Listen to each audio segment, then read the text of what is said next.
그놈을 만난 건 저에게 너무나 큰 인생의 전환점이었습니다. 공항 게이트를 빠져나오는 순간 제 다리가 멈췄습니다. 뱃속에 아이가 움츠렸고 손에 쥔 메모지는 땀에 젖어번져 있었습니다. 서울 망원시장 근처에 산다는 단 한 줄의 정보. 저는 스위스 루체른에서 유럽 최연소 흉부외과 전문의가 된 사람이었지만 지금 이 순간만큼은 아무것도 아니었습니다.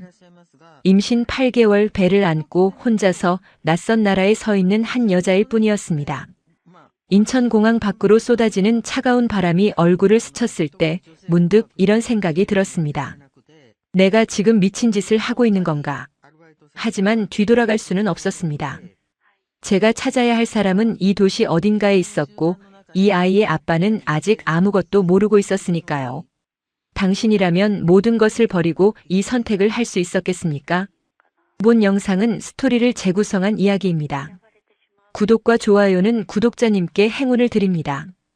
어디서 시청하고 계신지 지역을 댓글로 남겨주세요. 저는 클라라 슈미트입니다. 스위스 중부의 작은 도시 루체른에서 태어났습니다. 7남매 중 둘째였던 저는 어릴 적부터 동생들을 돌보는 일에 익숙했습니다. 아버지는 시계 공장 기술자였고 어머니는 작은 빵집을 운영하셨습니다. 우리 집은 부유하지 않았지만 서로를 아끼는 마음만큼은 누구보다 풍족했습니다. 어린 시절 우리 집 부엌은 늘 시끌벅적했습니다. 저녁이면 식탁에 7명의 아이들이 둘러앉아 그날 있었던 일을 쏟아냈습니다. 언니는 학교에서 받은 상장 이야기를 했고 동생들은 친구들과 놀았던 이야기를 했습니다.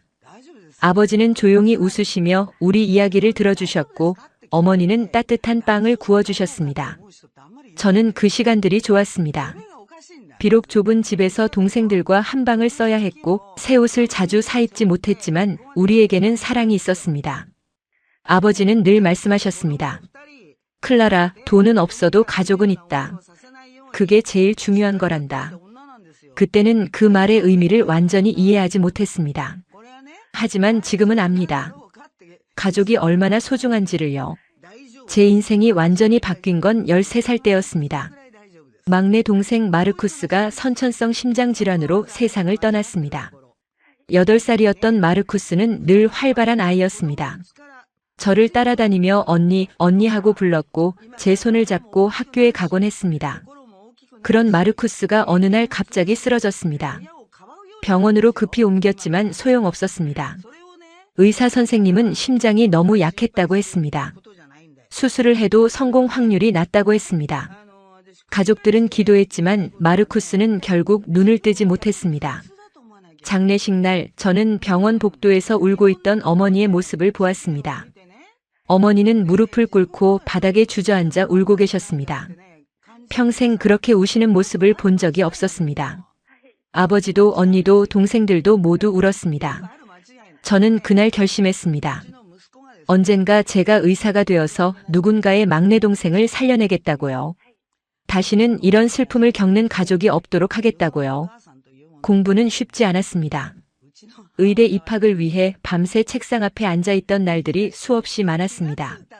친구들이 놀러 가자고 할 때도 저는 도서관에 있었습니다. 주말에도 방학에도 공부했습니다. 어머니는 늘 걱정하셨습니다. 클라라, 너무 무리하지 마라. 건강이 먼저다. 괜찮아요, 엄마. 저는 의사가 되고 싶어요. 아버지는 제 머리를 쓰다듬으며 말씀하셨습니다. 우리 딸 정말 대단하구나. 마르쿠스도 하늘에서 응원하고 있을 거야. 그 말에 힘을 얻어 저는 더 열심히 공부했습니다. 21살에 취리히 의대에 입학했습니다. 전교에서 5명만 뽑는 특별 장학생이었습니다. 가족들이 모두 기뻐했습니다. 어머니는 특별히 케이크를 구워주셨고 동생들은 축하 파티를 열어주었습니다.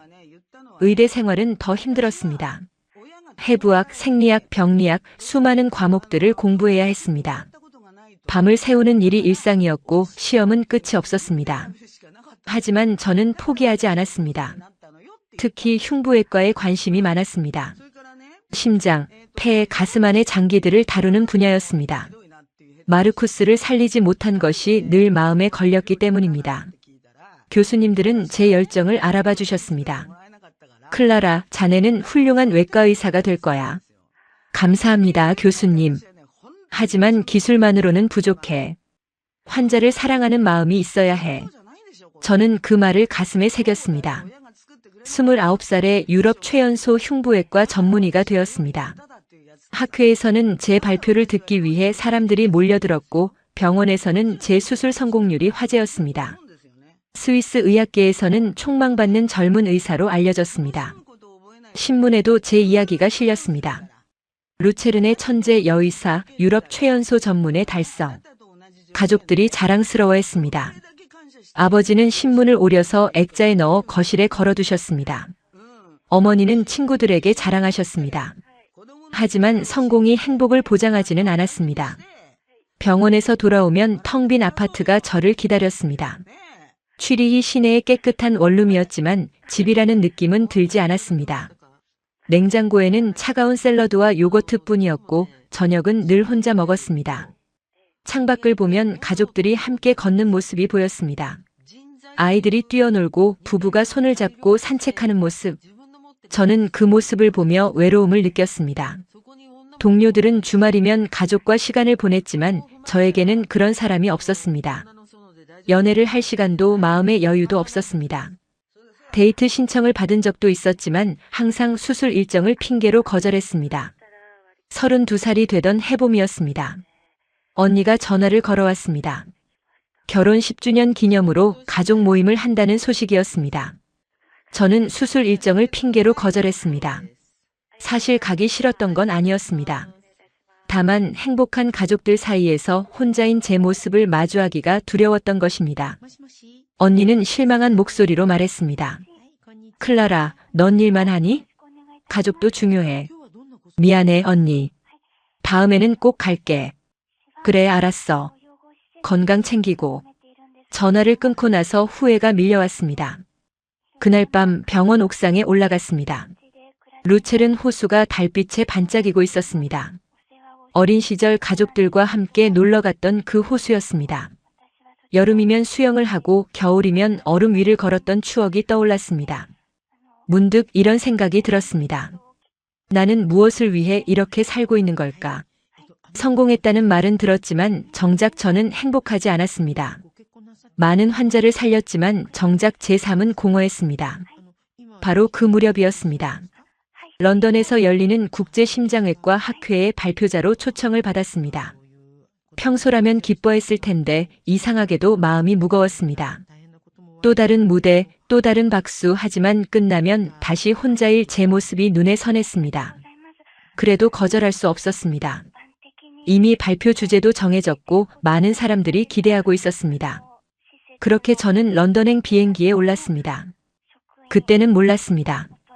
그 학회가 제 인생을 완전히 바꿔놓을 거라는 사실을요. 런던 히드로 공항에 도착한 건 오전 10시였습니다. 5월의 런던은 화창했습니다. 구름 한 점 없는 파란 하늘이 펼쳐져 있었습니다. 택시를 타고 학회장으로 향하는 동안 런던의 거리를 구경했습니다. 빅벤, 런던 아이, 템즈강. 관광객들로 붐비는 거리였습니다.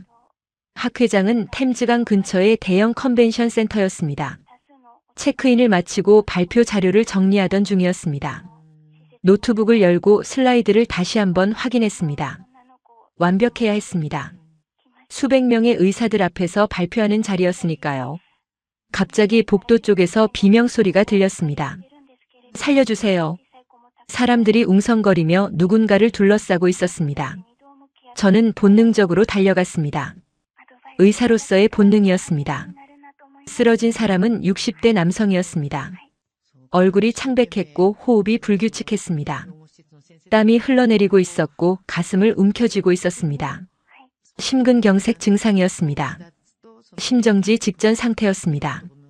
주변 사람들은 당황해서 어쩔 줄 몰라 했습니다. 의사 없나요? 누가 좀 도와주세요. 저는 무릎을 꿇고 환자의 맥박을 확인했습니다. 맥박이 약했고 불규칙했습니다. 즉시 심폐소생술을 시작해야 했습니다. 제가 환자의 가슴에 손을 올리려는 순간 옆에서 누군가 말했습니다. 제가 도와드리겠습니다. 고개를 들어보니 젊은 아시아 남자였습니다. 검은 머리, 또렷한 눈빛, 그리고 차분한 목소리. 명찰에는 대한민국 서울의대병원이라고 적혀 있었습니다. 저는 고개를 끄덕였고 우리는 즉시 심폐소생술을 시작했습니다. 제가 가슴 압박할게요. 호흡 보조 부탁드립니다. 알겠습니다. 그 남자의 손놀림은 정확했습니다. 가슴 압박의 깊이와 속도, 호흡 보조의 타이밍까지 완벽했습니다. 30번 압박 후 2번 호흡. 표준 심폐소생술 절차였습니다. 저는 제세동기를 요청했고 그 남자는 주변 사람들을 정리하며 공간을 확보했습니다. 뒤로 물러나 주세요. 공간 확보가 필요합니다. 사람들이 물러났고 제세동기가 도착했습니다. 저는 패드를 환자의 가슴에 부착했습니다. 쇼크 준비. 모두 떨어지세요. 전기 충격이 가해졌습니다. 환자의 몸이 살짝 떨렸습니다. 하지만 맥박은 돌아오지 않았습니다. 다시 한 번 더. 2번째 충격. 이번에는 심장이 반응했습니다. 맥박이 돌아왔습니다. 맥박 있습니다. 그 남자가 확인했습니다. 우리는 마치 오랫동안 함께 일해온 팀처럼 호흡이 맞았습니다. 저는 그 순간 놀라웠습니다. 처음 보는 사람인데 이렇게 완벽하게 호흡이 맞다니. 구급차가 도착했을 때 환자는 의식을 되찾았습니다. 눈을 뜨고 주변을 둘러보는 환자를 보며 저는 안도의 한숨을 쉬었습니다. 생명을 구했다는 안도감이었습니다. 사람들이 박수를 쳤고 저와 그 남자는 서로를 바라보며 안도의 한숨을 쉬었습니다. 그때 처음으로 그 남자가 웃었습니다. 피곤한 얼굴이었지만 눈은 따뜻했습니다. 구급대원들이 환자를 들것에 옮기고 떠난 후 그 남자가 손을 내밀었습니다. 처음 뵙겠습니다. 강호식입니다. 클라라 슈미트입니다. 우리는 악수를 나눴습니다.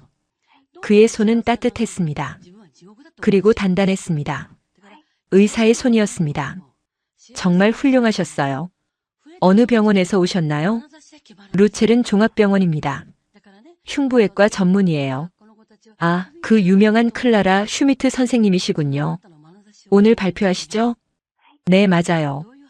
호식 선생님도 제 이름을 아시네요. 당연하죠. 유럽 최연소 전문이잖아요. 논문도 읽었어요. 저는 약간 부끄러웠습니다. 학회가 끝나고 호식은 제게 커피를 권했습니다. 컨벤션 센터 근처의 작은 카페였습니다. 창밖으로는 템즈강이 흐르고 있었습니다. 유람선들이 오가고 사람들이 산책하는 모습이 보였습니다. 오늘 정말 멋진 팀워크였어요. 호식 선생님 덕분이에요. 심폐소생술 정말 완벽하셨어요. 감사합니다. 서울의대병원에서 수련받으면서 많이 해봤어요. 우리는 오늘 있었던 응급 상황에 대해 이야기를 나눴습니다. 환자의 상태, 처치 방법, 그리고 결과. 의사들끼리만 나눌 수 있는 전문적인 대화였습니다. 클라라 선생님은 정말 대단하시네요. 유럽 최연소 전문이라고 들었습니다. 과찬이세요. 호식 선생님도 훌륭하셨어요. 어디서 수련받으셨어요? 서울의대병원 내과입니다. 아직 전공의 과정 중이에요. 전공이요? 그런데 실력이 이미 전문의 수준인데요. 호식은 겸손하게 웃었습니다. 아직 배울 게 많아요. 그렇게 대화는 자연스럽게 이어졌습니다. 호식은 한국에서 온 의사였습니다. 가난한 집안에서 태어나 장학금으로 의대를 다녔다고 했습니다. 어머니는 망원시장에서 작은 반찬 가게를 운영하신다고 했습니다. 아버지는 일찍 돌아가셨고 호식은 혼자 남은 어머니를 위해 꼭 훌륭한 의사가 되고 싶다고 말했습니다. 어머니가 제 유일한 가족이에요. 아버지가 돌아가신 후로 어머니 혼자 저를 키우셨어요. 힘드셨겠어요. 네, 어머니가 정말 고생 많이 하셨어요. 새벽부터 시장에 나가서 반찬 만들고 밤늦게까지 일하셨어요. 저는 그 모습을 보면서 자랐어요. 저는 그 이야기를 들으며 묘한 감정을 느꼈습니다. 성공한 의사가 되고 싶다는 목표는 같았지만 호식에게는 제게 없는 무언가가 있었습니다. 바로 누군가를 위한 마음이었습니다. 저는 제 꿈을 위해 달려왔지만 호식은 어머니를 위해 달려왔습니다. 클라라 선생님은 어떠세요? 가족은 어떻게 되세요? 저도 7 남매 중 하나예요. 하지만 지금은 다들 제 길을 가고 있죠. 외롭지 않으세요? 그 질문에 저는 대답하지 못했습니다. 정확히 저의 아픈 곳을 찌른 질문이었습니다. 외로웠습니다. 너무 외로웠습니다. 하지만 인정하고 싶지 않았습니다. 가끔요. 저는 조심스럽게 대답했습니다. 호식은 제 눈을 바라보며 말했습니다. 저도 외로워요. 의사 생활 하다 보면 사람들은 많이 만나지만 정작 진심으로 대화할 사람은 없어요. 맞아요. 그게 제일 힘들어요. 우리는 서로를 이해했습니다. 밖은 어느새 어두워졌고 거리에는 가로등이 켜지기 시작했습니다. 호식은 시계를 보더니 말했습니다. 내일도 학회 일정이 있으시죠? 오늘은 이만 가보시는 게 좋을 것 같아요. 네, 그래야겠네요. 하지만 자리에서 일어나기가 싫었습니다. 이 대화가 끝나면 다시 혼자가 될 것 같았습니다. 오랜만에 진심으로 대화를 나눈 사람이었습니다. 내일 발표 잘하세요. 감사합니다.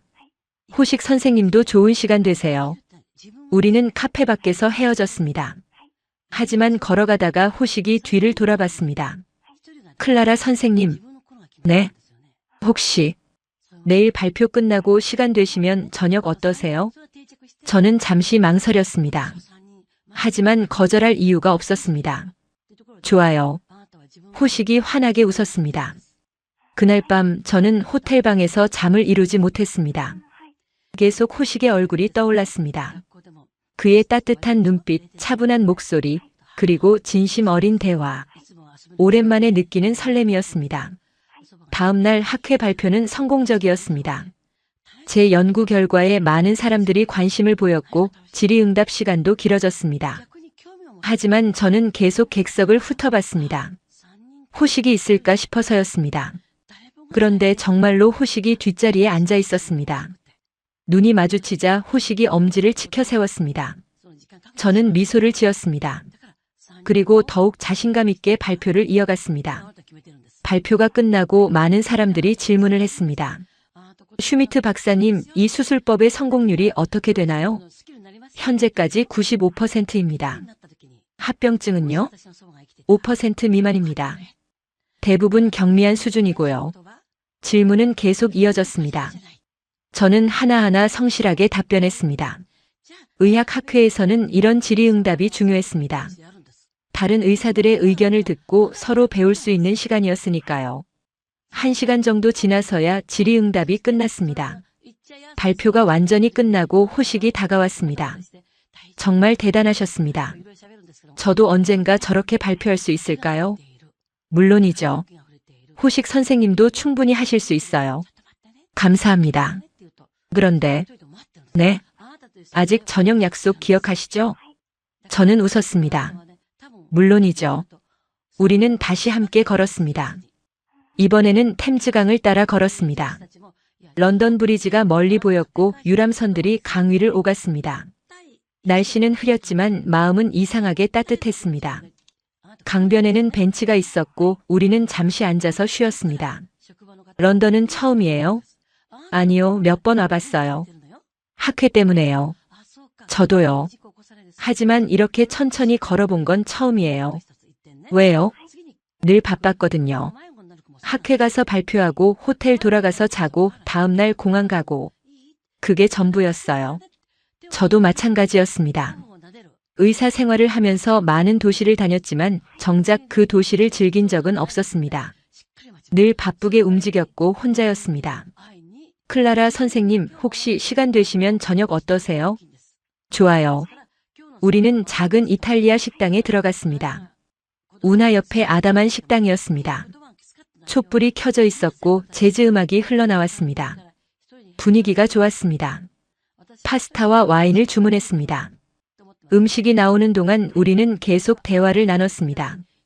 호식 선생님은 왜 의사가 되고 싶으셨어요? 어머니 때문이에요.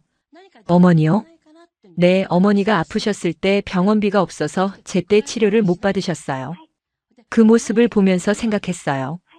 가난해서 치료 못 받는 사람이 없게 하고 싶다고요. 저는 호식의 이야기를 듣며 감동했습니다.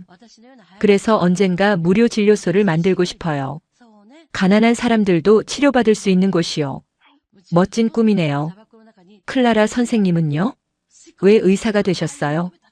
저는 마르쿠스 이야기를 했습니다. 막내 동생이 심장병으로 세상을 떠난 이야기를요. 호식은 조용히 듣더니 제 손을 잡았습니다. 힘드셨겠어요? 네, 정말 힘들었어요. 하지만 그 일이 저를 의사로 만들었어요. 마르쿠스도 하늘에서 누나를 자랑스러워할 거예요. 그 말에 눈물이 났습니다. 오랜만에 마르쿠스 이야기를 누군가에게 한 것이었습니다. 그리고 그 이야기를 이렇게 따뜻하게 들어주는 사람은 처음이었습니다. 대화는 의학을 넘어 인생, 꿈, 가족, 그리고 사랑에 대한 이야기로 번져갔습니다. 호식은 언젠가 한국에 무료 진료소를 만들고 싶다고 했습니다. 가난해서 병원에 못 가는 사람들을 돕고 싶다고 했습니다. 저는 그 말을 듣고 부끄러워졌습니다. 저는 성공을 위해 달려왔지만 정작 누군가를 돕겠다는 생각은 해본 적이 없었습니다. 호식은 달랐습니다. 호식에게는 진짜 의사의 마음이 있었습니다. 클라라 선생님도 그런 꿈 있으세요? 저는 사실 꿈보다는 목표만 있었던 것 같아요. 목표와 꿈은 다른가요? 목표는 이루면 끝이지만 꿈은 이루고 나서도 계속되는 것 같아요. 호식은 고개를 끄덕였습니다. 맞는 말씀이에요. 저도 그렇게 생각해요. 식사를 마치고 다시 강가를 걸었습니다. 바람이 차가웠지만 걷고 싶었습니다. 호식 옆에 있으면 외롭지 않았습니다. 런던의 밤거리는 아름다웠습니다. 빅벤이 불을 밝히고 있었고 런던 아이가 천천히 돌아가고 있었습니다. 관광객들이 사진을 찍고 연인들이 손을 잡고 걸었습니다. 내일이면 저 한국으로 돌아가요. 호식의 말에 저는 걸음을 멈췄습니다. 벌써요? 네, 병원 일정이 있어서요. 아쉽네요. 저도 아쉬웠습니다. 단 이틀밖에 함께 있지 못했지만 호식은 제게 특별한 사람이 되어 있었습니다. 처음으로 누군가와 진심으로 대화를 나눴고 처음으로 누군가의 꿈을 응원하고 싶었습니다. 연락해도 될까요? 물론이죠. 우리는 연락처를 교환했습니다. 하지만 둘 다 알고 있었습니다. 런던과 서울, 스위스와 한국은 너무 멀다는 것을요. 장거리 연애는 쉽지 않다는 것을요. 그래도 괜찮았습니다. 적어도 이 순간만큼은 함께였으니까요. 클라라 선생님, 꼭 다시 연락하겠습니다. 저도요. 호식은 제 손을 잠깐 잡았다가 놨습니다. 그 따뜻함이 오랫동안 남았습니다. 그날 밤 호텔로 돌아가는 길에 저는 계속 웃고 있었습니다. 행복했습니다. 오랜만에 느끼는 감정이었습니다. 하지만 동시에 불안했습니다. 내일이면 호식은 떠나고 저는 다시 혼자가 될 것이었습니다. 런던에서 돌아온 후 일상은 다시 반복되었습니다. 하지만 예전과는 달랐습니다. 수술실에 들어가면서도 회의를 하면서도 자꾸만 호식이 떠올랐습니다. 우리는 이메일을 주고받았습니다. 호식은 병원 일정이 바빠서 답장이 늦을 때가 많았지만 늘 정성스럽게 답장을 보냈습니다. 첫 이메일이 왔을 때 저는 너무 기뻤습니다. 클라라 선생님 잘 도착하셨나요? 런던에서의 시간이 꿈만 같아요. 다시 만날 수 있기를 바랍니다. 호식 올림. 저는 즉시 답장을 보냈습니다. 호식 선생님, 저도 잘 도착했어요. 런던에서의 시간 정말 좋았어요. 꼭 다시 만나요. 그렇게 우리는 거의 매일 이메일을 주고받았습니다. 하루 일과 환자 이야기, 그리고 개인적인 생각들. 이메일을 주고받는 것만으로도 행복했습니다. 한 달쯤 지났을 때였습니다. 몸이 이상했습니다. 아침마다 속이 메스꺼웠고 피곤함이 가시지 않았습니다. 처음에는 과로라고 생각했습니다. 최근 수술이 많았고 밤샘 근무도 여러 번 했으니까요. 하지만 증상은 계속되었습니다. 냄새에 민감해졌고 음식을 먹으면 토할 것 같았습니다. 커피 냄새만 맡아도 속이 뒤집혔습니다. 동료 산부인과 의사에게 검사를 받았습니다. 클라라, 축하해요. 임신이에요. 그 순간 머릿속이 하얘졌습니다. 임신이라니. 저와 호식은 단 하룻밤을 함께했을 뿐이었습니다. 런던의 마지막 밤, 이별이 아쉬워 호텔에서 함께 있었던 그날. 하지만 설마 임신일 줄은 몰랐습니다. 클라라, 괜찮아? 네, 괜찮아요. 하지만 괜찮지 않았습니다. 집으로 돌아와 침대에 누웠습니다. 손은 떨렸고 눈물이 났습니다. 기쁜 건지 두려운 건지 알 수 없었습니다. 하지만 한 가지는 확실했습니다. 이 아이를 지키고 싶다는 마음이었습니다. 배에 손을 올렸습니다. 아가야, 엄마가 지켜줄게. 호식에게 연락해야 했습니다. 하지만 이메일을 쓰다가 지웠습니다. 어떻게 말해야 할지 몰랐습니다. 임신했다고 말하면 호식은 어떻게 반응할까요? 책임감 때문에 저를 선택할까요? 아니면 부담스러워할까요? 며칠을 고민하다가 결국 짧은 이메일을 보냈습니다. 호식 선생님, 말씀드릴 게 있어요. 시간 되실 때 연락 주세요. 하지만 답장이 오지 않았습니다. 일주일이 지나도 한 달이 지나도 답장은 없었습니다. 전화를 걸어도 연결되지 않았습니다. 병원에 확인해 보니 호식은 산불 피해 지역 의료봉사를 떠났다고 했습니다. 연락이 거의 불가능한 외딴 지역이라고 했습니다. 저는 혼자가 되었습니다. 배는 점점 불러왔고 임신 사실을 숨기기 어려워졌습니다. 병원 동료들은 축하한다고 했지만 아이의 아빠가 누구냐는 질문에는 대답하지 못했습니다. 클라라 아빠는 누구야?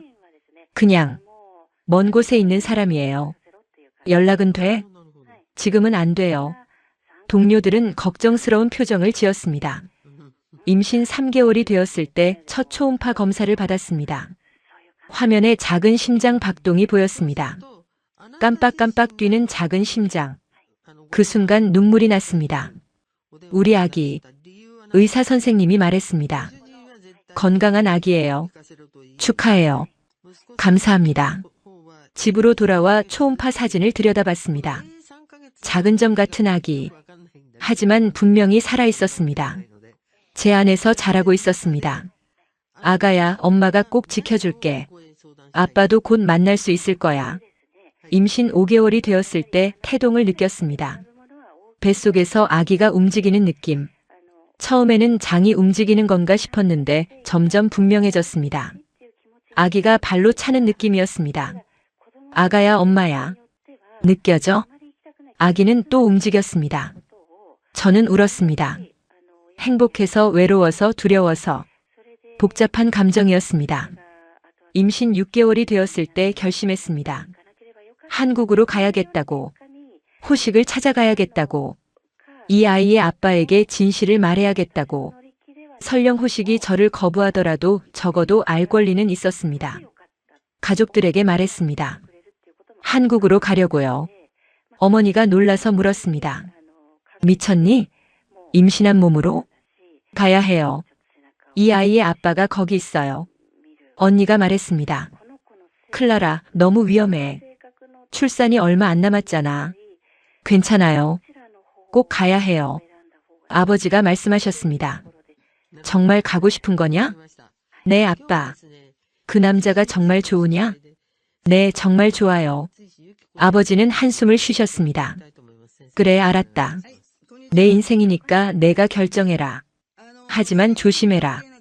감사해요, 아빠. 어머니는 울었고 언니들은 말렸습니다. 하지만 저는 포기하지 않았습니다. 임신 8개월이 되던 날 인천행 비행기표를 끊었습니다. 짐을 쌌습니다. 옷까지, 임산부 용품, 그리고 호식과 주고받은 이메일 출력물. 그게 전부였습니다. 공항으로 가는 날 가족들이 모두 배웅 나왔습니다. 클라라, 정말 가는 거야? 네, 언니. 꼭 연락해. 매일 연락하는 거야. 알았어. 어머니가 저를 안았습니다. 엄마 딸 정말 용감하구나. 사랑하는 사람 찾아가는 거니까 엄마가 응원할게. 고마워요, 엄마. 아버지도 안아주셨습니다. 잘 가거라. 그리고 행복해라. 네, 아빠. 그렇게 저는 한국으로 떠났습니다. 비행기 안에서 창밖을 보며 생각했습니다. 과연 호식을 찾을 수 있을까? 그리고 호식은 저를 받아줄까? 두려웠지만 후회는 없었습니다. 이 아이를 위해서라도 꼭 찾아야 했습니다. 인천공항에 도착한 건 새벽이었습니다. 비행기에서 내리는 순간 다리에 힘이 풀렸습니다. 긴 비행 시간 동안 배는 더 무거워졌고 허리는 끊어질 것 같았습니다. 하지만 참았습니다. 이제 시작이었으니까요. 입국 심사대에서 심사관이 물었습니다. 방문 목적이 어떻게 되나요? 관광이요. 임신하셨네요. 몇 개월이세요? 8개월이요. 출산 예정일이? 한 달 후요. 심사관이 걱정스러운 표정을 지었습니다. 병원은 알아보셨나요? 네, 알아봤어요. 거짓말이었습니다. 저는 아무것도 준비하지 못했습니다. 그저 호식을 찾는 것만 생각했습니다. 다행히 아무 문제 없이 통과했습니다. 공항 밖으로 나오자 차가운 바람이 불었습니다. 11월의 서울은 쌀쌀했습니다. 옷을 여미고 택시를 탔습니다. 망원동으로 가주세요. 망원동 어디요? 망원시장이요. 택시 기사님이 고개를 끄덕이고 출발했습니다.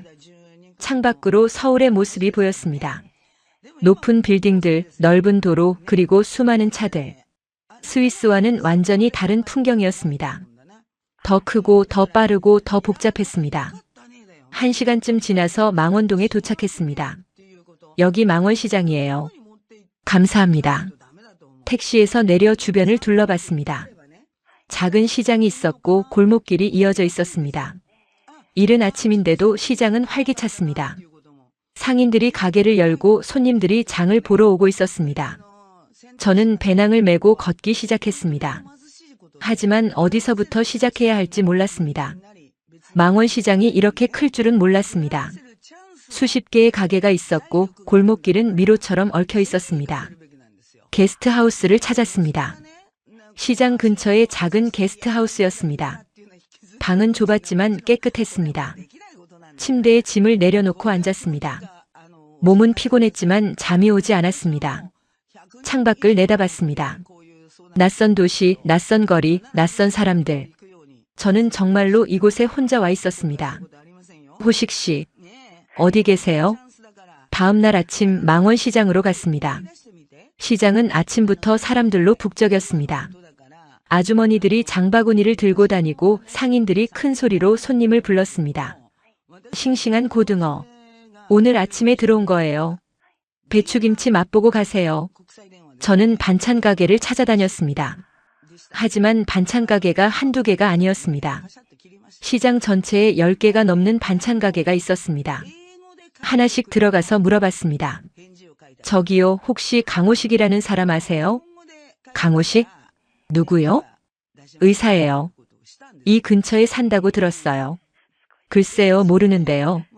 몇 곳을 돌아다녔지만 아무도 몰랐습니다. 점심때가 되었습니다. 배가 고팠지만 무엇을 먹어야 할지 몰랐습니다. 한글 간판들이 낯설었고 메뉴판도 읽을 수 없었습니다. 작은 식당에 들어갔습니다. 뭐 드릴까요? 추천해 주세요. 된장찌개 어때요? 네, 좋아요. 음식이 나왔습니다. 된장찌개, 밥, 그리고 여러 가지 반찬들. 처음 보는 음식이 대부분이었습니다. 조심스럽게 맛을 봤습니다. 놀라웠습니다. 맛있었습니다. 짭짤하고 얼큰하고 따뜻했습니다. 몸이 풀리는 느낌이었습니다. 밥을 다 먹고 나니 힘이 났습니다. 오후에도 계속 시장을 돌아다녔습니다. 혹시 강호식이라는 사람 아세요? 몰라요. 의사라고 하던데요. 이 동네의 의사? 글쎄요. 하루 종일 시장을 돌아다녔습니다. 다리는 아팠고 배는 더 무거워졌습니다. 하지만 포기할 수 없었습니다. 이 시장 어딘가에 호식의 어머니가 계실 거라고 믿었습니다. 저녁이 되어 게스트하우스로 돌아왔습니다. 침대에 누워 천장을 바라봤습니다. 눈물이 났습니다. 과연 찾을 수 있을까? 이렇게 큰 시장에서 한 사람을 찾는다는 게 가능할까? 뱃속의 아기가 움직였습니다. 아가야, 미안해. 엄마가 무모한 짓을 한 것 같아.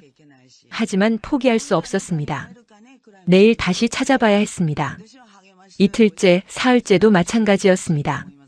매일 아침 일찍 일어나 시장을 돌아다녔습니다. 모든 반찬 가게를 다 가봤지만 아무도 강호식을 모른다고 했습니다. 사흘째 되는 날 거의 포기할 뻔했습니다. 비가 내리기 시작했습니다. 우산도 없이 비를 맞으며 걷고 있었습니다. 옷은 젖었고 몸은 떨렸습니다. 그때였습니다. 시장 끝자락의 작은 반찬 가게 앞을 지나가다가 갑자기 어지러웠습니다. 눈앞이 흐려지고 다리에 힘이 풀렸습니다. 바닥에 주저앉으려는 순간 누군가 저를 붙잡았습니다.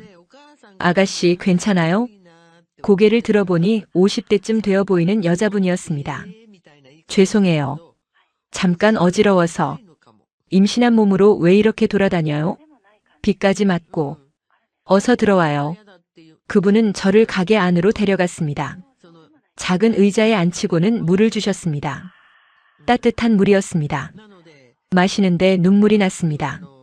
며칠 만에 받는 따뜻함이었습니다. 어디서 왔어요? 스위스요. 스위스에서? 혼자? 네. 아이고, 이 사람아. 그럼 어쩌려고 혼자 여기까지 왔어요? 저는 대답하지 못했습니다. 그저 눈물만 흘렀습니다. 며칠 동안 쌓였던 피로와 불안, 두려움이 한꺼번에 터져나왔습니다. 그분은 한숨을 쉬더니 말했습니다. 일단 밥부터 먹어요. 배고프죠? 감사합니다. 그분은 부엌으로 가서 음식을 데워오셨습니다. 따뜻한 된장찌개와 밥, 여러 가지 반찬들. 입에 넣는 순간 눈물이 또 났습니다. 왜 울어요? 맛없어요? 아니요, 너무 맛있어서요. 어머니가 생각나서. 그분도 눈시울이 붉어졌습니다. 많이 먹어요.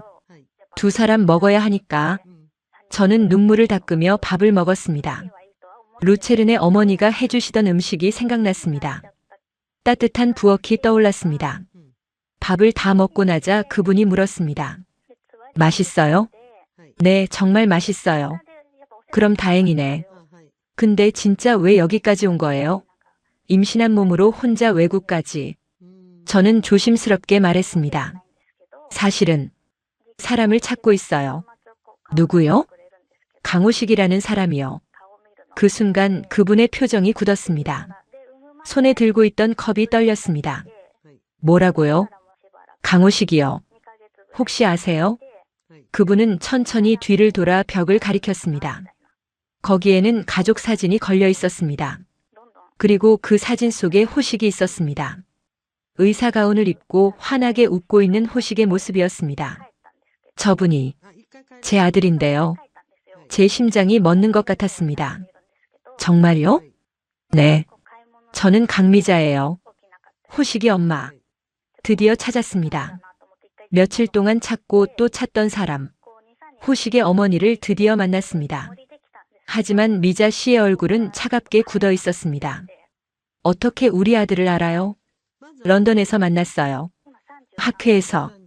그래서요? 미자 씨의 목소리는 날카로웠습니다. 경계하는 눈빛이었습니다. 저는 숨을 깊이 들이마셨습니다. 그리고 말했습니다. 이 아이가 호식 씨의 아이예요. 긴 침묵이 흘렀습니다. 미자 씨는 저를 한참 바라보더니 천천히 고개를 저었습니다. 증명할 수 있어요? 네. 임신했다고 다 믿을 수는 없잖아요. 증명할 수 있냐고요. 저는 가방에서 서류를 꺼냈습니다. 임신 확인서, 런던 학회 명찰, 호식과 주고받은 이메일 출력물. 모든 것을 테이블에 올려놓았습니다. 미자 씨는 하나하나 들여다봤습니다. 손이 떨리고 있었습니다. 이게 진짜예요? 네, 다 진짜예요. 하지만 미자 씨는 고개를 돌렸습니다. 우리 아들 지금 없어요. 어디 계세요? 산불 피해 지역에 봉사 갔어요. 연락도 안 돼요. 언제 돌아오세요? 몰라요. 한 달이 될지 두 달이 될지. 산속 깊은 곳이라 전화도 안 터대요. 저는 다리에 힘이 풀렸습니다. 결국 호식은 여기에도 없었습니다. 저는 이렇게 먼 길을 왔지만 호식은 여전히 닿을 수 없는 곳에 있었습니다. 돌아가요. 네. 스위스로 돌아가요. 여기서 기다려봤자 소용없어요. 언제 올지도 모르는데. 미자 씨의 말은 냉정했습니다.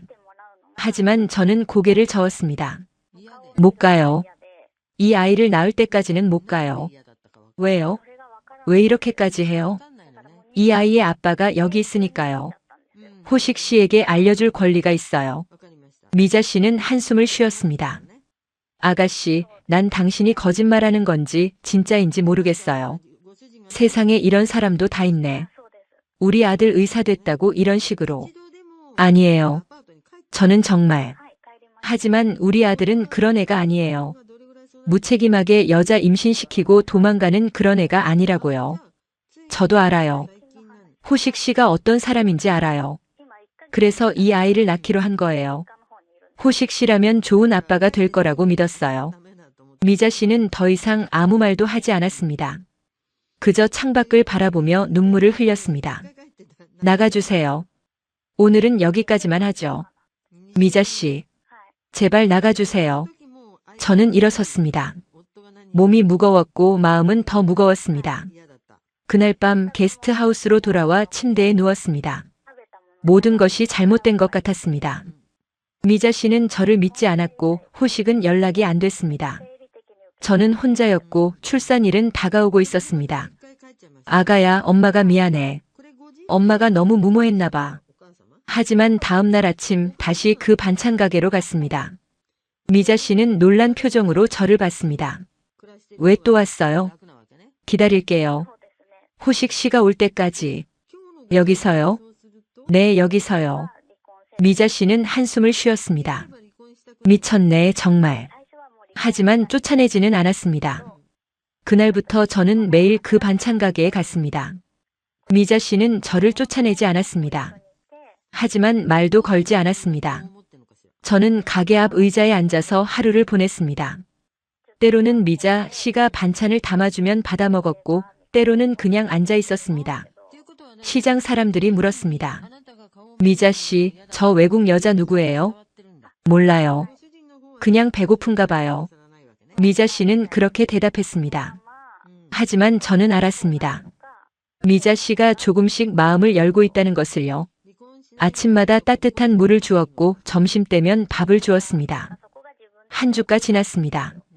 어느 날 저녁 미자 씨가 저를 불렀습니다. 밥 먹었어요? 아니요. 들어와요. 가게 안쪽 작은 방이었습니다. 밥상이 차려져 있었습니다. 저는 조심스럽게 앉았습니다. 미자 씨도 마주 앉았습니다. 당신 정말 의사예요? 네. 증명할 수 있어요? 저는 가방에서 의사 면허증을 꺼냈습니다. 스위스 의사 면허증과 흉부외과 전문의 자격증. 미자 씨는 그걸 한참 들여다봤습니다. 흉부외과라. 대단하네요. 그냥 열심히 했을 뿐이에요. 그런 사람이 왜 이렇게까지 해요? 의사면 돈도 많이 벌 텐데 왜 임신한 몸으로 혼자 한국까지 와요? 사랑하니까요. 미자 씨는 눈을 감았습니다. 우리 호식이가 그렇게 좋아요? 네. 처음으로 진심으로 대화를 나눈 사람이에요. 처음으로 같이 있으면 외롭지 않은 사람이었어요. 미자 씨는 한참을 아무 말도 하지 않았습니다. 그러다가 천천히 말했습니다. 나도 그랬어요. 네? 내 남편도 그랬어요. 처음 만났을 때 그 사람이 유일하게 내 말을 들어준 사람이었어요. 다른 사람들은 다 가난하다고 무시했는데 그 사람만 날 사람으로 봐줬어요. 미자 씨의 눈에 눈물이 고였습니다. 그 사람 일찍 죽었어요. 교통사고로. 호식이가 10살 때였어요. 그 뒤로 혼자 키웠어요. 반찬 가게에서 학비 벌고 밤에는 청소 일하고 주말에는 식당에서 설거지했어요. 호식이가 의대 간 게 내 유일한 자랑이에요. 저는 고개를 숙였습니다. 미안해요. 제가 너무 무책임했던 것 같아요. 아니에요. 당신 잘못 아니에요. 호식이도 몰랐던 거잖아요. 미자 씨는 손으로 눈물을 닦았습니다. 그냥 믿기지 않아서 그랬어요. 우리 아들이 그런 일을 할 사람 같지 않아서. 그리고 솔직히 무서웠어요. 무서웠어요? 네.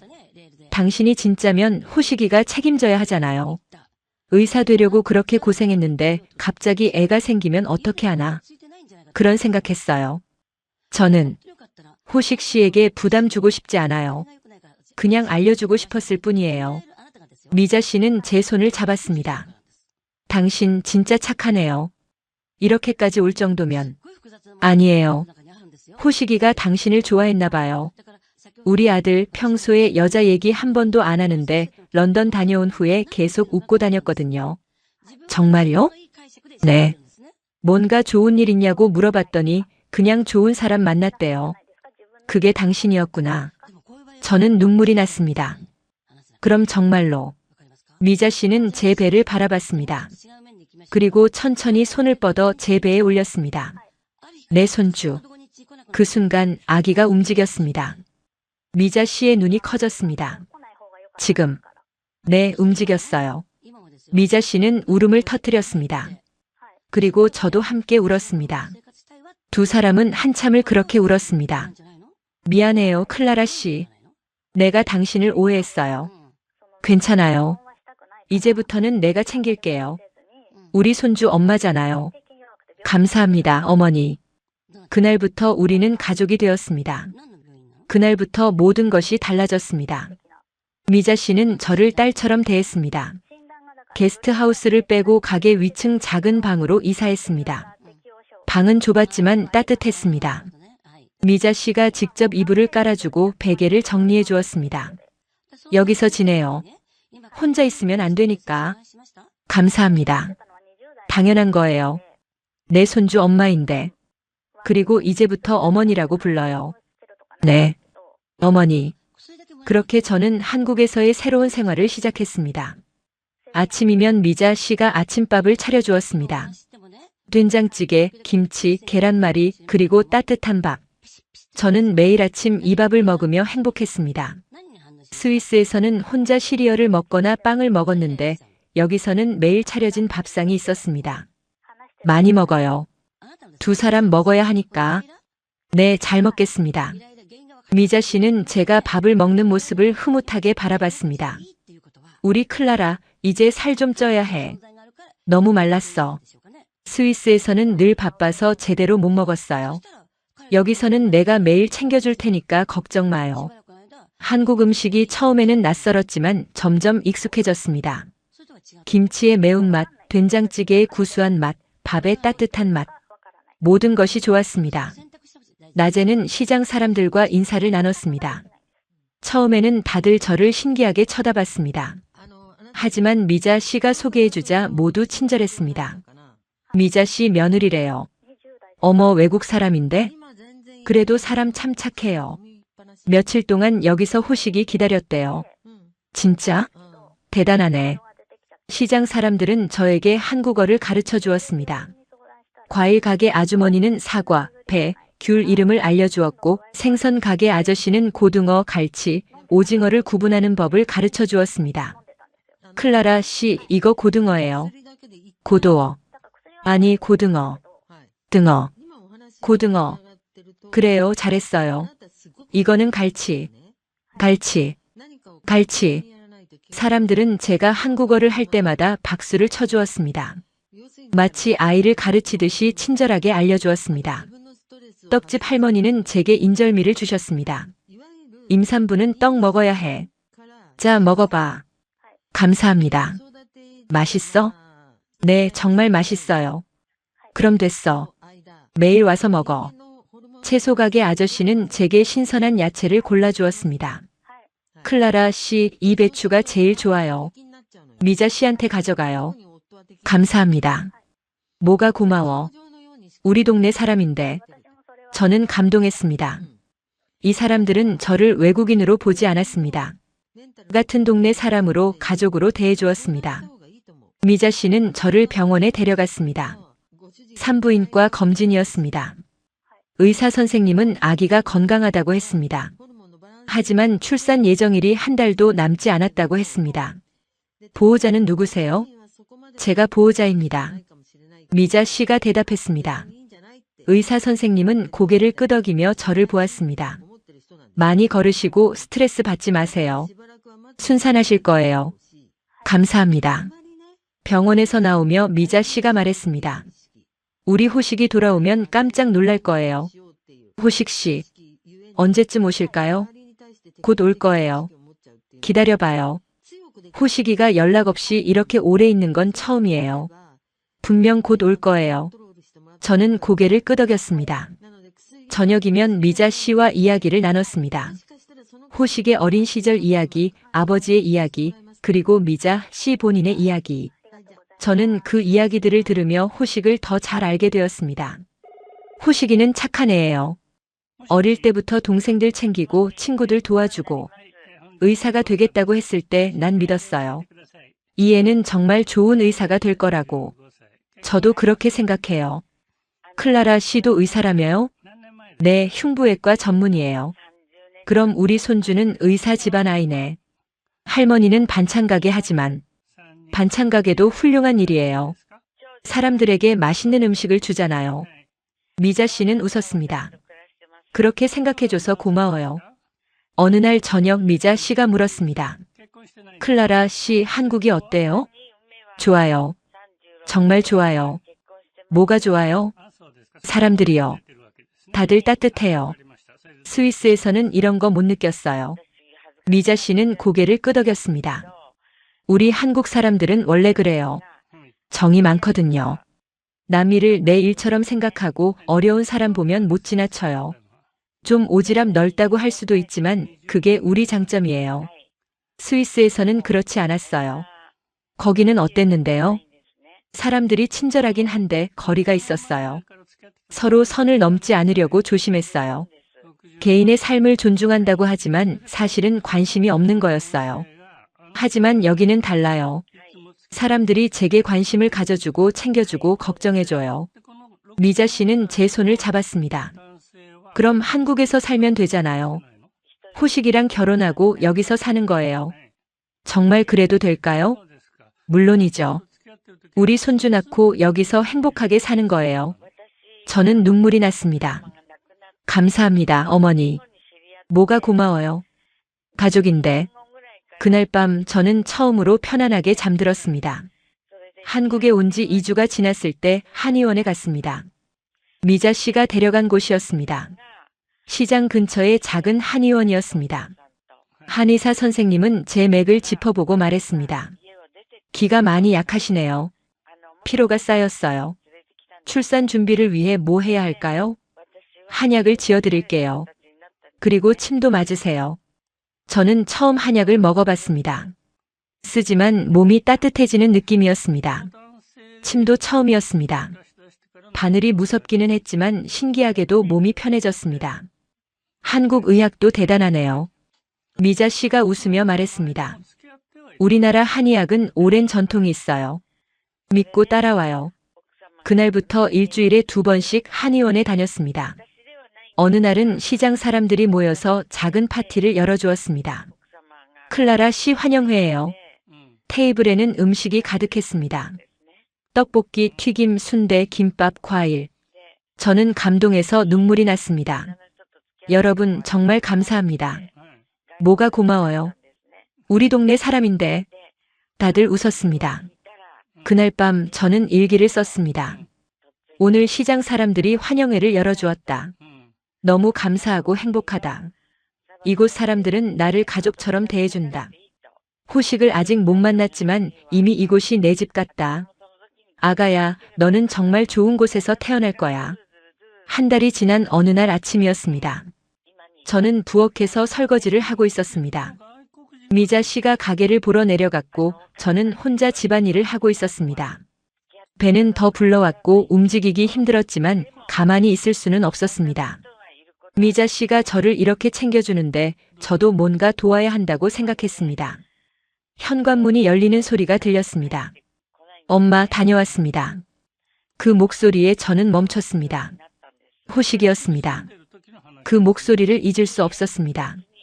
런던에서 처음 들었던 그 차분한 목소리. 제 가슴이 두근거렸습니다.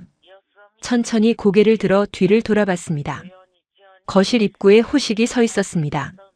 여행 가방을 든 채, 먼지투성이 옷을 입은 채, 수염도 덥수룩하게 자란 채 그렇게 서 있었습니다. 우리의 눈이 마주쳤습니다. 호식의 눈이 커졌습니다. 그리고 제 배를 봤습니다. 저는 아무 말도 할 수 없었습니다. 그저 서 있을 뿐이었습니다. 손에 들고 있던 그릇이 바닥에 떨어졌습니다. 클라라. 호식이 제 이름을 불렀습니다. 그 순간 눈물이 터져 나왔습니다. 호식이 가방을 던지고 달려왔습니다. 저를 안았습니다. 조심스럽게 제 배를 다치지 않게 그렇게 안았습니다. 정말 당신이에요? 꿈이 아니죠?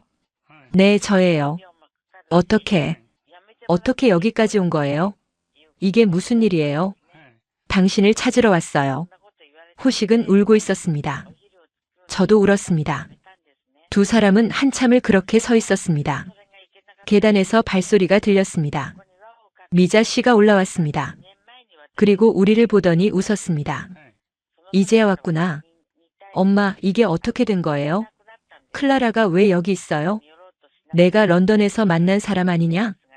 그건 알지만 어떻게 여기까지? 미자 씨는 우리를 부엌으로 데려갔습니다. 그리고 모든 이야기를 해주었습니다. 제가 어떻게 한국에 왔는지, 어떻게 이 집을 찾았는지, 그리고 지난 한 달 동안 무슨 일이 있었는지. 호식은 말없이 들었습니다. 손으로 얼굴을 감싸고 눈물을 흘리며 들었습니다. 이야기가 끝나자 호식은 제 손을 잡았습니다. 미안해요. 정말 미안해요. 이렇게 혼자 고생하게 해서. 아니에요. 호식 씨 잘못이 아니에요. 연락을 못 받았어요. 산불 지역이라 통신이 안 됐어요. 위성전화도 한 달에 한 번밖에 못 썼어요. 당신이 보낸 이메일 오늘 아침에야 확인했어요. 그래서 일정 다 취소하고 바로 내려왔어요. 괜찮아요. 이제 만났으니까요. 호식은 제 배에 손을 올렸습니다. 우리 아이. 네, 우리 아기예요. 아기가 움직였습니다. 호식의 눈에서 눈물이 떨어졌습니다. 지금 움직였어요? 네, 움직였어요. 아빠 목소리 들었나 봐요. 우리 아기. 정말 미안해.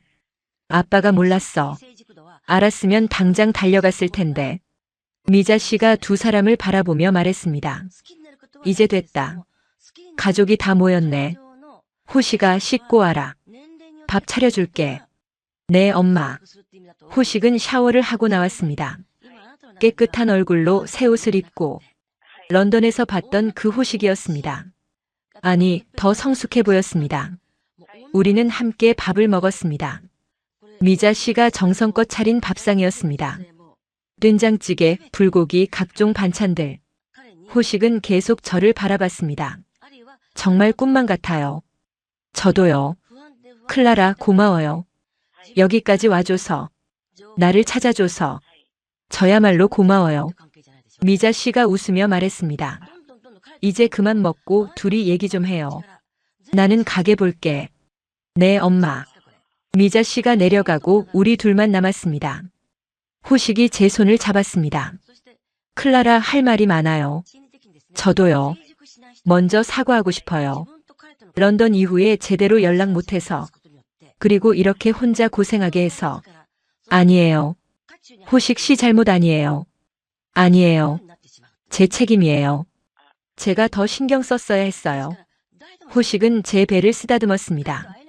우리 아기. 건강해요? 네, 건강해요. 의사 선생님이 그러셨어요. 출산 예정일은 2주 후요. 2주 후라니. 정말 위험할 때 왔네요. 만약 제가 더 늦게 왔으면.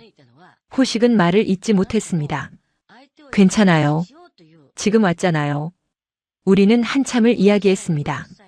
런던 이후의 이야기, 제가 한국에 오기까지의 이야기, 그리고 앞으로의 이야기. 클라라, 나랑 결혼해 줄래요? 호식이 갑자기 물었습니다. 네. 저랑 결혼해 주세요. 당신과 아이를 평생 지키고 싶어요. 저는 눈물이 났습니다. 정말요? 네, 진심이에요. 사랑해요, 클라라. 저도 사랑해요, 호식 씨. 우리는 포옹했습니다. 그날 밤 저는 행복했습니다. 드디어 호식을 만났고 우리는 함께할 수 있게 되었습니다. 그날 저녁 호식은 저를 한강으로 데려갔습니다. 어머니, 잠깐 다녀올게요. 그래, 조심히 다녀와라. 클라라, 춥지 않게 옷 잘 입혀라. 네, 엄마. 호식은 제게 두꺼운 코트를 입혀주었습니다. 그리고 목도리까지 둘러주었습니다. 추우면 말해요. 괜찮아요. 택시를 타고 한강으로 갔습니다. 여의도 한강공원이었습니다. 날씨는 선선했고 강바람이 불었습니다. 하지만 호식이 제 손을 꼭 잡아주어서 따뜻했습니다. 강변을 천천히 걸었습니다. 한강은 넓었습니다. 템즈 강보다 훨씬 넓었습니다. 다리에 불이 켜져 있었고 반대편 빌딩들의 불빛이 강물에 반사되고 있었습니다. 클라라, 할 말이 있어요. 무슨 말이요? 호식은 걸음을 멈추고 저를 바라봤습니다. 결혼해 주세요. 저는 숨이 멎었습니다. 책임지고 싶어요. 당신과 아이를 지키고 싶어요. 평생 함께하고 싶어요. 호식 씨, 사랑해요. 런던에서 처음 만났을 때부터 느꼈어요. 이 사람이 특별하다고. 헤어질 때 너무 아쉬웠어요. 하지만 다시 만날 수 있을 거라고는 생각 못했어요. 그런데 이렇게 당신이 저를 찾아와 줬어요. 호식은 무릎을 꿇었습니다. 주변 사람들이 쳐다보기 시작했습니다. 클라라 슈미트, 나 강호식과 결혼해 주세요. 평생 당신을 사랑하고 지키고 행복하게 해주겠습니다. 저는 눈물을 닦으며 고개를 끄덕였습니다. 네, 좋아요. 결혼할게요. 호식이 일어나 저를 안았습니다. 주변 사람들이 박수를 쳤습니다. 저는 부끄러웠지만 행복했습니다. 고마워요, 클라라. 내 인생에 와줘서. 저야말로 고마워요. 우리는 한참을 강가에 서 있었습니다. 클라라, 한국에서 계속 살 수 있어요? 네, 여기가 좋아요. 그럼 귀화하는 건 어때요? 귀화요? 네, 한국 국적을 받는 거예요. 그럼 우리 아이도 한국인이 되고 당신도 한국인이 되는 거예요. 물론 선택은 당신이 하는 거예요. 강요하는 건 아니에요. 저는 잠시 생각했습니다. 스위스를 떠나는 것, 스위스 국적을 포기하는 것. 하지만 여기에는 호식이 있었고 미자 씨가 있었고 따뜻한 사람들이 있었습니다. 좋아요. 귀화할게요. 정말요? 네, 저 한국에서 살고 싶어요. 아이도 여기서 키우고 싶어요. 그리고 아이 10명 낳고 싶어요. 여기서. 호식이 놀라서 저를 봤습니다. 10명이요? 네, 농담 아니에요. 진심이에요. 여기는 아이 키우기 좋은 곳 같아요. 사람들이 따뜻하고 정이 많고. 호식이 웃었습니다. 그럼 제가 열심히 벌어야겠네요. 우리 같이 벌면 되죠. 호식이 제 손을 꼭 잡았습니다. 고마워요, 클라라. 당신은 정말 특별한 사람이에요. 저도 당신이 특별해요, 호식 씨. 그날 밤 집으로 돌아와 미자 씨에게 말했습니다. 어머니, 저희 결혼하기로 했어요. 미자 씨는 눈물을 흘리며 우리를 안았습니다. 잘했어. 정말 잘했어. 이제 진짜 가족이네. 며칠 후 우리는 동사무소에 갔습니다. 혼인신고를 하기 위해서였습니다. 서류를 작성하고 도장을 찍고 제출했습니다. 간단한 절차였지만 의미는 컸습니다. 이제 부부네요. 네, 부부예요. 호식이 웃었습니다. 미자 씨는 작은 전통 혼례를 준비해 주었습니다. 한복을 입고 절을 하고 술을 나누는 의식이었습니다. 저는 처음 입어보는 한복이 신기했습니다. 빨간색과 금색이 화려했고 무거웠지만 아름다웠습니다. 호식도 한복을 입으니 더 멋있어 보였습니다. 이제 우리 며느리네. 미자 씨가 웃으며 말했습니다. 어머니, 감사합니다. 뭐가 고마워. 내 아들이 행복하면 나도 행복해. 혼례 후 시장 사람들이 모였습니다. 작은 잔치였지만 따뜻했습니다. 사람들은 축하해 주었고 음식을 나눠 먹었습니다. 클라라 씨 축하해요. 고마워요. 아기 이름은 지었어요? 아직이요. 우리 한국 이름 지어줄까요? 사람들은 웃었습니다. 저도 웃었습니다. 그날 밤 호식과 둘이 앉아 있었습니다. 클라라 행복해요? 너무 행복해요. 이렇게 행복해도 되나 싶을 정도로. 나도요. 당신을 만난 게 내 인생 최고의 행운이에요. 우리는 손을 잡고 미래를 꿈꿨습니다. 출산 예정일이 가까워졌습니다. 배는 무거웠고 밤마다 허리가 아팠습니다. 하지만 행복했습니다. 호식은 밤마다 제 배를 쓰다듬으며 아기에게 말을 걸었습니다. 아가야, 아빠야. 빨리 나와서 아빠 보자. 엄마랑 아빠가 기다리고 있어. 아기는 발로 차며 대답하는 것 같았습니다. 어느 날 새벽 진통이 시작되었습니다. 호식 씨 아파요. 언제부터요? 방금. 갑자기. 병원 가야 해요. 엄마. 미자 씨가 달려왔고 우리는 급히 병원으로 갔습니다.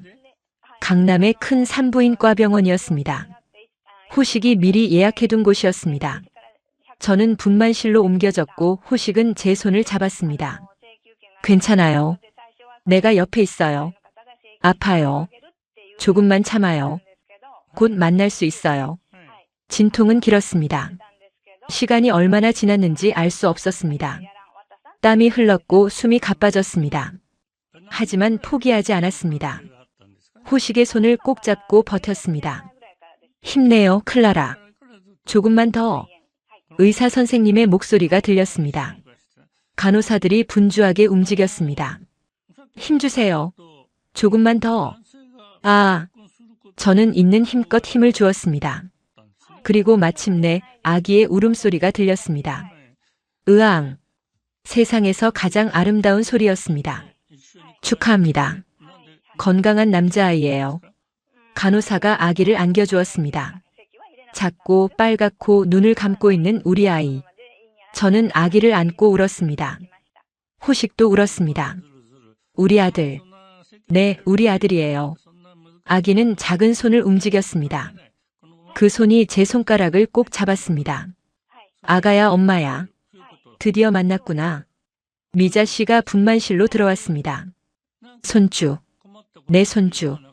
미자 씨는 아기를 안고 눈물을 흘렸습니다. 이쁘다, 우리 손주. 할머니 봐. 건강하게 자라야 한다. 어머니 안아보세요. 그래, 우리 손주. 미자 씨는 아기를 조심스럽게 안았습니다. 이름은 뭐로 할래요? 호식이 물었습니다. 저는 잠시 생각했습니다. 하진이요. 강하진. 아진?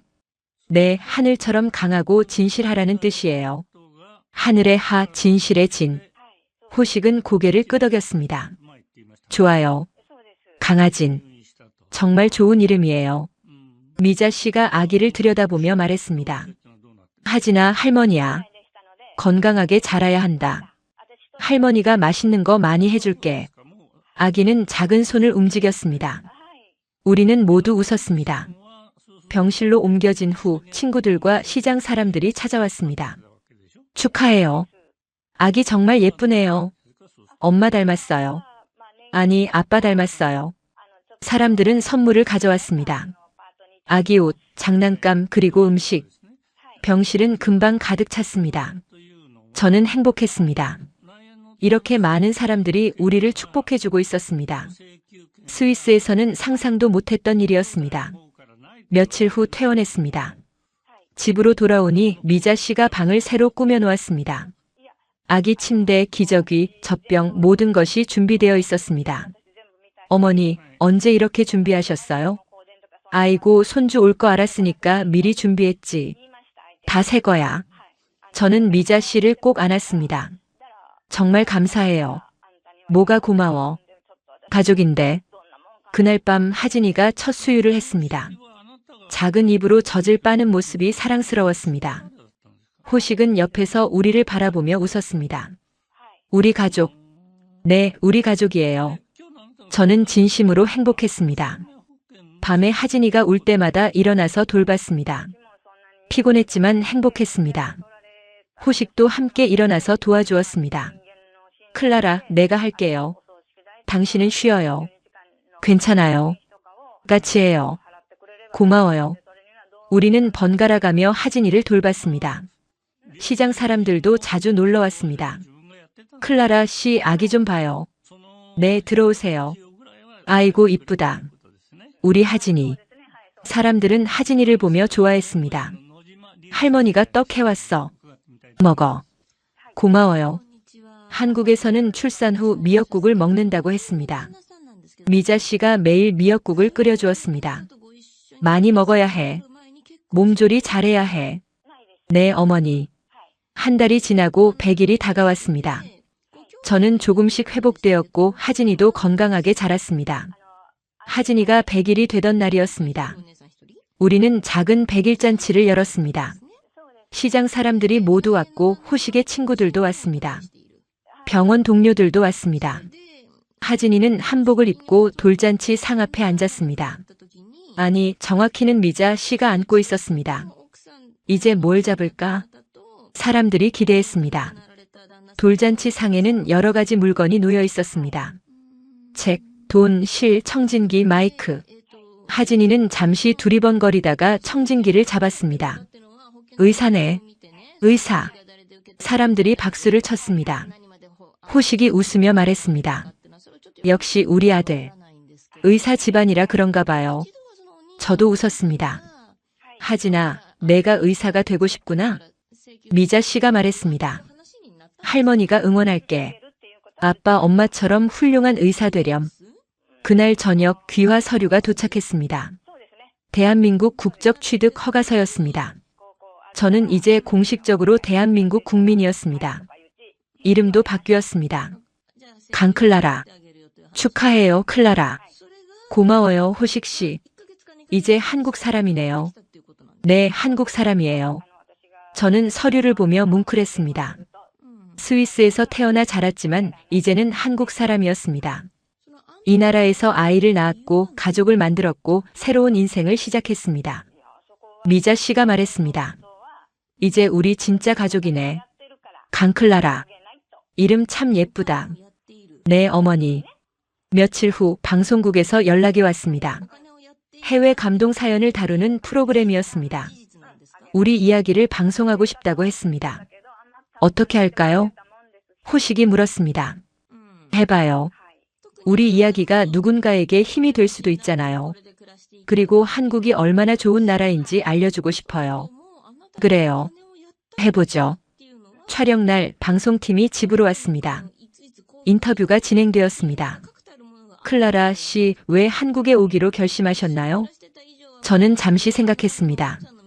사랑하는 사람이 여기 있었으니까요. 그리고 여기에는 정이 있었어요. 정이요? 네, 사람에 대한 따뜻함이요. 스위스에서는 느낄 수 없었던 거예요. 사람들이 서로를 챙기고 걱정하고 함께 웃고 우는 모습. 그게 너무 좋았어요. 시장 사람들이 저를 가족처럼 대해주셨어요. 어머니는 저를 딸처럼 챙겨주셨고요. 앞으로 계획은요? 여기서 계속 살 거예요. 아이들 키우고 가족과 함께 살 거예요. 언젠가는 다시 의사 일도 하고 싶어요. 아이들이요? 둘째 계획이 있으세요? 저는 웃으며 말했습니다. 네, 아이 10명 낳고 싶어요. 10명이요? 네, 농담 아니에요. 진심이에요. 한국은 아이 키우기 좋은 나라예요. 사람들이 따뜻하고 안전하고 교육도 좋고요. 사람들이 웃었습니다. 하지만 저는 진심이었습니다. 방송이 나간 후 반응이 뜨거웠습니다. 댓글이 수천 개 달렸고 사람들은 우리를 응원해 주었습니다. 너무 감동적이에요. 한국에 와줘서 고마워요. 행복하세요. 클라라 씨 같은 분이 한국 사람이 되어주셔서 자랑스러워요. 저는 댓글을 읽으며 눈물을 흘렸습니다. 이렇게 많은 사람들이 우리를 축복해주고 있었습니다. 며칠 후 병원에서 연락이 왔습니다. 클라라 씨, 한국에서 의사활동 하실 생각 없으세요? 의사활동이요? 네, 흉부외과 전문의시잖아요. 한국 의사 면허 시험 보시면 한국에서도 일하실 수 있어요. 저희 병원에서 일하실 의향 있으세요? 저는 생각했습니다. 의사로 돌아가는 것, 다시 수술실에 서는 것. 하지만 지금은 엄마였고 아내였습니다. 지금은 아니에요. 나중에 하진이가 크면 생각해 볼게요. 지금은 엄마가 우선이에요. 알겠습니다. 언제든지 연락 주세요. 저는 지금 이 순간이 더 소중했습니다. 하진이와 함께하는 시간, 호식과 함께하는 시간, 미자 씨와 함께하는 시간. 그게 지금 제게 가장 중요한 것이었습니다. 1년이 지났습니다. 하진이는 이제 돌이 되었습니다. 걸음마를 배우고 옹알이를 하고 할머니를 따라다녔습니다. 미자 씨는 손주바보가 되어 하루 종일 하진이와 놀았습니다. 하진아, 할머니한테 와봐. 으아. 하진이는 뒤뚱뒤뚱 걸어왔습니다. 우리 손주 잘한다. 호식은 전문의 과정을 마치고 정식 의사가 되었습니다.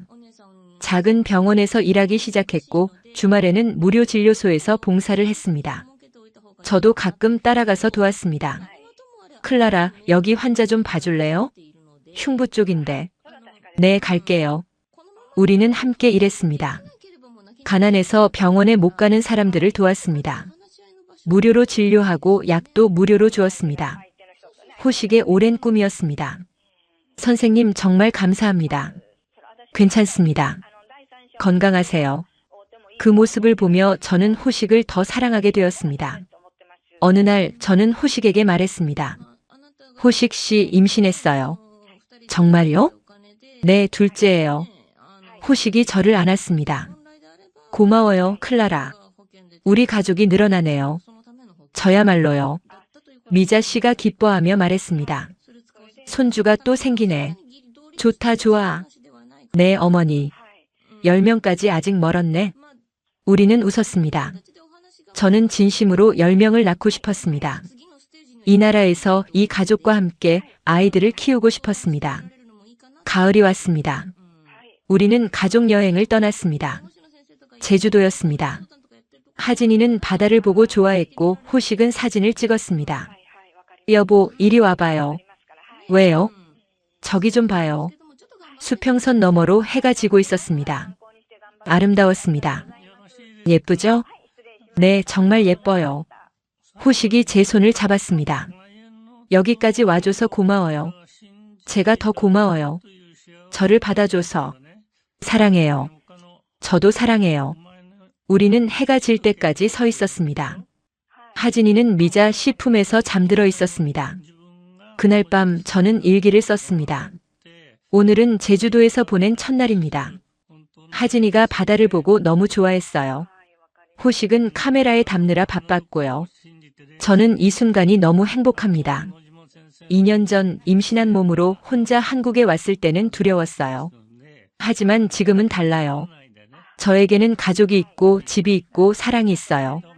대한민국이라는 나라가 저를 받아주었고 이 나라 사람들이 저를 가족으로 대해주었어요. 저는 이제 한국 사람입니다. 그리고 자랑스럽습니다. 하진아, 그리고 뱃속의 둘째야.